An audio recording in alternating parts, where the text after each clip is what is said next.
Bienvenidos entonces a la segunda conexión de habilidades gerenciales y que de alguna manera puedan tener o puedan ver el proceso de toma de decisiones, ¿no? Es decir, es que como se veía medio cortadito, Fátima, por eso, por eso dije, pues igual bájalo tantito se puede. Entonces, de alguna manera, pues la idea es que tengamos otra de las habilidades como tal, ¿no? El proceso de toma de decisiones. Chicos, si hay algo complejo, es la toma de decisiones. Todo el tiempo estamos decidiendo algo. Es decir, por ejemplo, el que el grupo haya decidido tomar la clase en línea, pues de alguna manera ha hecho que en este momento estemos conectados. El que de alguna manera hayas decidido estudiar administración te lleva a estar en este momento. Entonces, muchas de las decisiones que hemos tomado, buenas o malas, nos tienen en donde estamos. También muchas de las decisiones buscamos que nos lleven hacia donde queremos. ¿Sí? Entonces, si estamos en una buena circunstancia, hay que felicitarnos por toda la bola de decisiones que hemos tomado que nos han salido bien. Si estamos en una circunstancia que pudiese mejorar, pues simplemente empezar a tener más premura a la hora de tomar decisiones. Entonces, cuando tenemos un proceso de toma de decisiones, la idea es que como gerentes entendemos o tenemos que entender que tenemos que buscar a que nuestras decisiones nos lleven a algún lado. Es en donde recordamos un poco planeación estratégica, en donde hablábamos que al final del camino las empresas buscan un objetivo en común, ¿sí? Y usualmente tiene que ver con crecer como empresa o tener más rentabilidad, ¿sí? Y entonces, a partir de eso, empiezan a generar estrategias, empiezan a tomar cursos de acción. Y con las estrategias tienen un caminito planteado para, para que las personas dentro de las empresas lo recorran y con decisiones vayan y busquen hacia la dirección correcta de la compañía. Es decir, oye, fíjate que eres el gerente de ventas y te han asignado a lo mejor un crecimiento anual del 30%, vendías 1,000,000 y que el siguiente año tienes que vender 1,300,000. Perfecto. Tú tomas decisiones en tu tipo de puesto sobre la parte de tu conocimiento para ver cómo le hago para pasar de 1,000,000 a 1,300,000. Entonces, al final del camino, en las empresas, la toma de decisiones no, se miden y sobre todo en puestos estratégicos. Las decisiones se miden en puestos estratégicos. Las operaciones se miden en puestos operativos. Pero aún así, en el puesto más operativo, siempre hay una decisión que tomar. Y en este caso es hacerla o no hacerlo. En la parte estratégica es, aparte de hacerlo, cómo transmitirlo para que otros lo hagan. Y así sucesivamente, ¿vale? Entonces, en una toma de decisión podemos hacer una decisión programada o no programada. En una decisión programada es un proceso de identificación y de selección de qué acción quieres tomar para la solución de un problema en específico. Oye, queremos aumentar las ventas 30%. ¿Qué tengo que hacer o de qué manera? Y empiezo a tomar decisiones que resuelvan o que faciliten la resolución de dicho problema.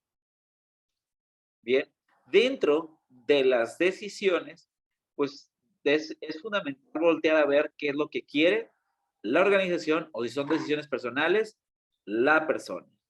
Un tip que doy normalmente es la metáfora del río, o más bien del lago, la metáfora del lago, ¿sí?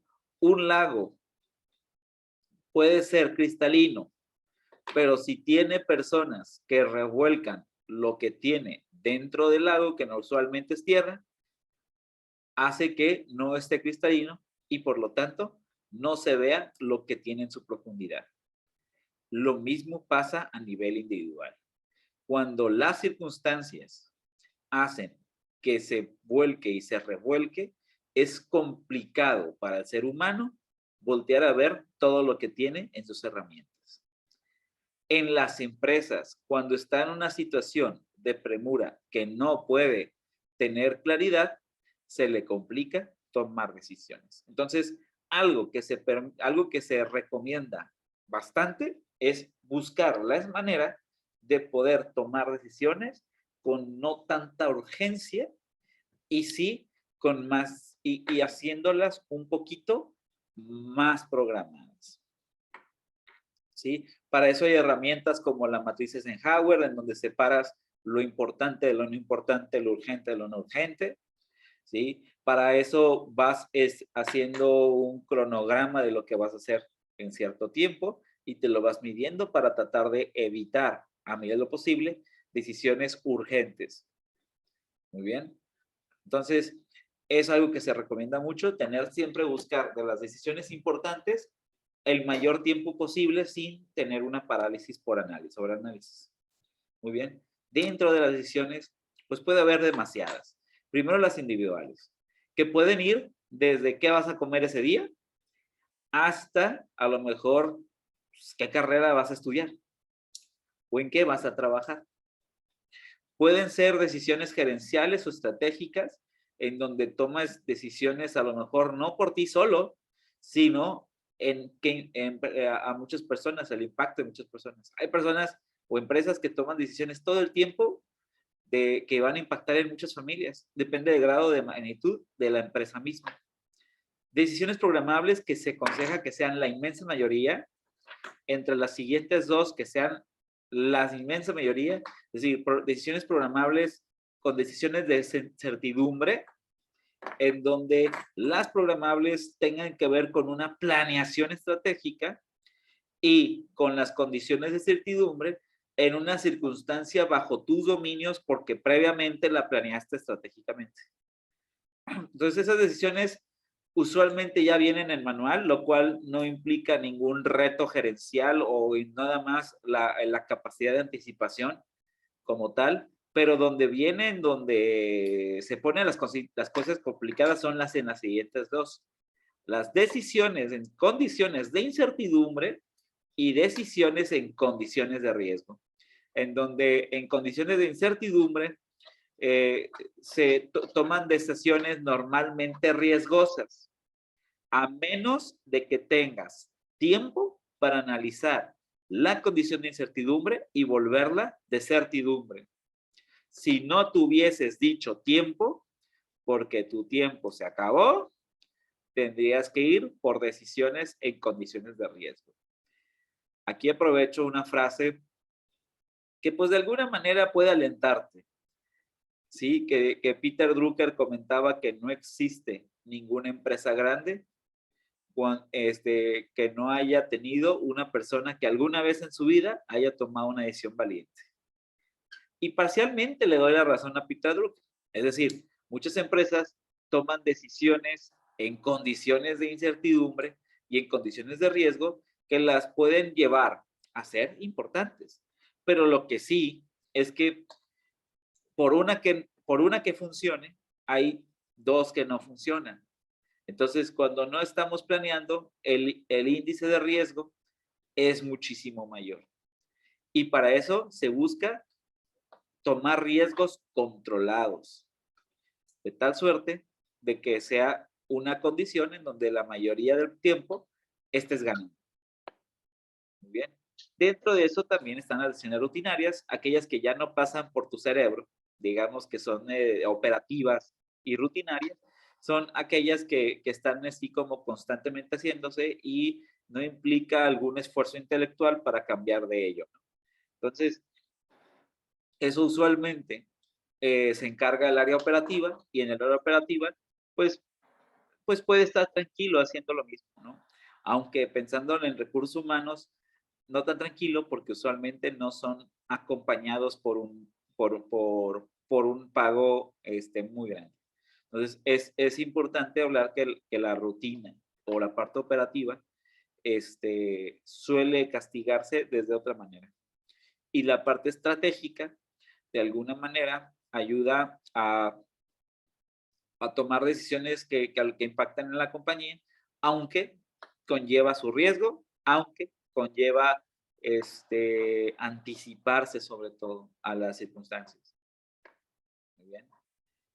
Dentro de la dirección o hablando desde una perspectiva de habilidades gerenciales, tenemos que pensar en aquel líder, ¿no? Y volvemos a la imagen de la semana pasada, en donde tenemos ahí a un líder y vamos viendo de qué grado de participación tiene conforme al grupo. Y se van dando cuenta, van desde abajo hacia arriba, ¿sí? Entonces, es decir, oye, en el primer nivel, el jefe es un jefe que toma decisiones solo y ordena. Esto ya de por sí tiene su propio riesgo. En puestos de gerente operativo es lo más normal, porque usualmente tienes perfiles operativos que no están dentro de su paycheck, dentro de su cobro, el que piense estratégicamente. A lo mejor no se le asigna mucho poder a ese nivel y o por consecuencia o porque en algún momento no se les permite opinar, no prácticamente tendrás a personas que acepten la condición que se les genera. Y entonces ahí normalmente el gerente tiende o suele ser un gerente bastante autocrático en donde toma todas las decisiones por sí solas. Nada más les dejo una metáfora. Recuerden que dos cabezas piensan mejor que una. Entonces, ahí se pierden la oportunidad de tener decisiones consensuadas, decisiones que probablemente tengan un grado de impacto mayor a la hora de sumar esfuerzos. La segunda línea es el jefe toma la decisión solo y persuade. Es un poquito menos agresiva que la primera, en el sentido de decir, haz lo que te digo y no pienses, pero sigue siendo autocrática, nada más escondido con ciertos tonos de democrático, o más bien de liderazgo político, en donde va persuadiendo a las personas para hacer lo que esa persona quiere y dice.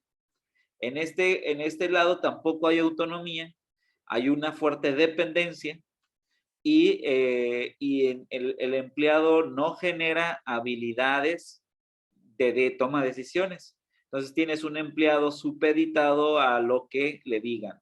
Es un empleado que genera toda la dependencia y que en situaciones de emergencia, entre menos cultive la habilidad de tomar decisiones por su cuenta o menos se le dé permiso, no las tomará. Entonces, aquí es una manera más polite de seguir siendo autocrático, pero aún así no descansas. Como gerente, no descansas. Como gerente, tienes que estar constantemente tomando decisiones. Y sobre todo, lo más cansado, tomar decisiones por otros. Bien, ok. Hay personas o hay empresas o hay gerentes que evolucionan las dos anteriores. Es decir, en donde ya evolucionan ese paso o su misma personalidad lo permite, a tomar a el jefe consultante que consulta con las personas, pero que toma las decisiones por su cuenta. Es decir, aquí sí te pregunta, ¿qué harías tú en este caso? Pero recibe y acopia toda la información para poderlo hacerlo por su cuenta. Incluso tenemos presidentes que podrían generar ese tipo de liderazgos y ese tipo de toma de decisiones. Hago una consulta, derivado de la consulta, veo el resultado y tomo decisiones. ¿Esto le genera autonomía a las personas? Sí, hasta cierto grado. Al menos se le va generando y se le va despertando el que se puedan sentir escuchados, parcialmente. Porque de alguna manera se siguen tomando las decisiones conforme a eso. Y entonces se va volviendo en un clima organizacional o en una empresa donde su jefe principal consulta con todos, pero toma su decisión en un concilio y en un voy a convencer al jefe a darle buenos argumentos para que tome la decisión que yo le argumenté y no la decisión de mi compañero o de mi compañera. Entonces, se vuelve una labor de convencimiento, se vuelve un sanquitín y habrá que ver qué fuerzas políticas se mueven dentro de alguna compañía desde pequeña hasta muy grande. ¿Sí? Entonces, aquí el jefe se lo va tomando conforme a lo que le dice, pero él la toma. Ok, otro grado de participación en el grupo es el jefe toma la decisión con el grupo. Aquí tiene sus pros. Definitivamente implica un empoderamiento de las personas que trabajan en, pero por otro lado, el grupo puede sentir que no están teniendo un liderazgo autocrático o paternal. Este es muy paternalista, este tipo de liderazgos, en donde en algunos casos sienta o se siente precedente de borrar la línea empleado-jefe, en donde parecieran iguales todos, pero aún así sigue habiendo una jefatura, aunque se toma la decisión en conjunto. Por otro lado, también puede ser muy bueno en burocracias profesionales porque se le da el lugar de expertos a quien lo son. Es decir, por ejemplo, si estás en una gerencia media y estás reuniéndote con gerentes operativos, probablemente esta sea una de las mejores para operar, ¿sí? Entonces, aquí ya lo hacen y toman decisiones entre todos, respetando el nivel de jerarquía que puede tener una gerencia de nivel operativo. Y la última, el jefe delega la decisión al grupo. Esta es buenísima cuando tú como gerente sabes menos que tu nivel más bajo. Es decir, una alta gerencia con una gerencia media. Usualmente una gerencia alta contrata personas que son muy inteligentes en cierto ramo para poder desarrollar a los gerentes operativos. Entonces, ahí se le deja ser completamente al gerente medio. Y le dices, toma tú la decisión. Tú eres el experto. Hazlo. ¿Vale? Entonces, ahí le das todo el poder. ¿Tiene un lado negativo? Sí. Cuando el jefe delega de la decisión del grupo, pero el jefe no es una gerencia alta, sino es una gerencia operativa, los operantes suelen confundirse. Los operantes suelen tener problemas porque no están creados para pensar estratégicamente como puesto. Tal vez sí, ellos como personas sí, pero no el puesto. Y probablemente haya confusión. Y cuando una organización tiene confusión, se convierte en anarquía. Cuando una empresa tiene anarquías o grados de anarquía, es un caos. Entonces, hay ocasiones que dentro de la consultoría se recomienda este mismo caos, pero es con un ambiente relativamente controlado. En este caso, cuando el jefe delega la decisión al grupo, lo recomendaría ampliamente cuando éste no es menos experto que las personas a las cuales les está confiriendo dicha actividad. Muy bien. Entonces, a partir de eso se toman decisiones. Ojo, también por otro lado, empodera, genera personas autónomas. Hay positivos, también hay negativos. Bien. Ok, aparte de eso, la idea de esta conexión es platicar sobre los tipos de modelos de pensamiento de toma de decisiones.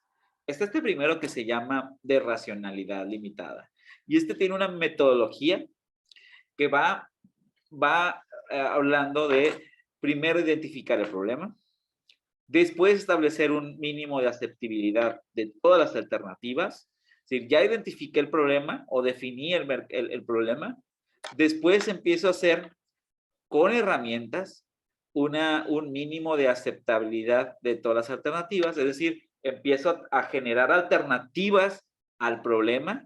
¿Con qué lo puedo hacer? Con herramientas como árbol de causas y efectos, diagnóstico de la matriz FODA, etcétera, ¿no? Es decir, empiezo a hacer herramientas de diagnóstico, diagrama de Ishikawa, para poder ver todas las posibles opciones. Ya que tengo todas las posibles opciones, veo una alternativa a esas opciones que tengo. Si es aceptable dicha idea, continúo. Si no, reviso otra nueva alternativa. Así hasta que encuentre una muy viable. La implemento, ¿sí? Y después analizo. ¿Me funcionó? Si me funcionó, la utilizo en un futuro una vez tenga el mismo problema. No me funcionó, establezco una nueva alternativa. Me regreso a donde dice no. Muy bien. Entonces, la racionalidad limitada te va llevando de la mano de definir un problema, darle un nivel de opciones o de identificar las raíces del problema, elegir una de dichas raíces, ver si es aceptable o no. A lo mejor puedes poner una matriz de ponderación, una matriz de factibilidad. En una de esas ya analizas y dices, oye, espérate, es que no, esta no es. Pones pros y contras y ves que no es, te regresas a ver otra. Así hasta que una de ellas sí lo sea, sí es aceptable, y la implementas para ver si funcionó. La implementas a escala, no la implementas a toda la organización, a lo mejor a un cierto nivel, ves si funciona, lo vuelves a hacer en caso de problema. En caso de que no, lo vuelves a checar con otras alternativas, así hasta que te las agotes. Muy bien, entonces ese es modelo de racionalidad limitada. Hasta aquí, ¿alguna duda?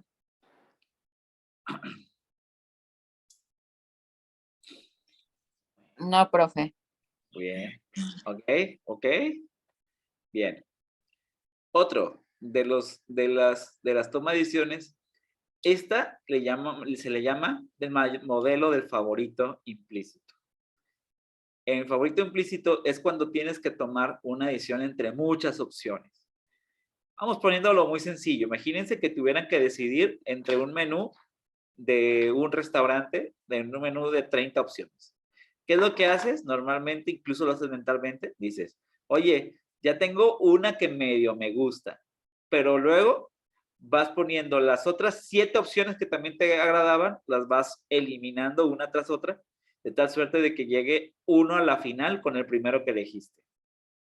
Es decir, en esta imagen ven por aquí a una persona que no sabía en dónde inscribirse, en este caso entre la Universidad de Nueva York u otras 3 universidades, pero dice, ¿sabes qué? Necesito poner las otras en eliminación para elegir otra finalista. Y una vez teniendo 2 finalistas, ahora sí, las analizo a detalle. Es decir, este sirve mucho para ir quitando poco a poco aquellos que me están generando ruido. Es decir, cuando vas a un restaurante y tienes 30 opciones y de esos tienes 7 favoritos, pues la idea es descartar de tal suerte de que tengas 2 o 3 opciones. El cerebro puede tomar muy fácilmente decisiones entre 2 cosas o 3, pero cuando son 7 se abruma, cuando son 8 se abruma. Entonces, la idea es ir descartando hasta que te queden poquitos y sobre eso analizas más fuerte. Puede ser en decisiones importantes, por ejemplo, a nivel personal, la compra de una casa, la compra de un carro, qué carrera estudiar, etcétera, etcétera. ¿Vale? Muy, muy recomendable para ese tipo de decisiones. Y la última, y la que genera la actividad, un modelo para poder identificar problemáticas. Identificar y analizar y desmenuzar problemáticas. Y es el modelo Kepner-Tregoe. El modelo Kepner-Tregoe funciona como una matriz que va preguntando el qué, dónde, cuándo y la magnitud de un problema. Y lo hace con una matriz poniendo qué es, o más bien identificando lo que es de dicho rubro, lo que no es de dicho rubro la diferencia entre lo que es y lo que no es versus la causa posible. Es decir, aquí se hace una matriz al final de camino de 16 preguntas, en donde dice, primero, ¿qué? ¿Qué es el problema? ¿Qué? ¿Qué no es el problema? La diferencia entre lo que es el problema versus lo que no es el problema. Y la causa. ¿Dónde es el problema? ¿Dónde no es el problema? ¿Cuál es la diferencia entre dónde está el problema y dónde no está el problema? ¿Y cuál es la causa? ¿Cuándo ocurrió el problema? ¿Cuándo no ocurrió el problema? ¿Cuál es la diferencia entre cuando ocurría el problema a cuando no ocurría el problema? ¿Y cuál es la posible causa? ¿Y cuál es la extensión del problema? ¿Hasta dónde no está el problema? ¿Dónde no está el problema más bien? ¿Cuál es la diferencia de dónde en donde está el problema de donde no está el problema? ¿Y cuál es la posible causa? Entonces, vas preguntándote y vas descartando a nivel analítico. Y es bastante bueno para ir despejando problemáticas muy complejas. Chicos, como segunda actividad, les voy a mandar un caso práctico. Ese caso práctico tiene preguntas. Específicamente, quiero que omitan esas preguntas. No las quiero esas preguntas. ¿Qué es lo que van a hacer?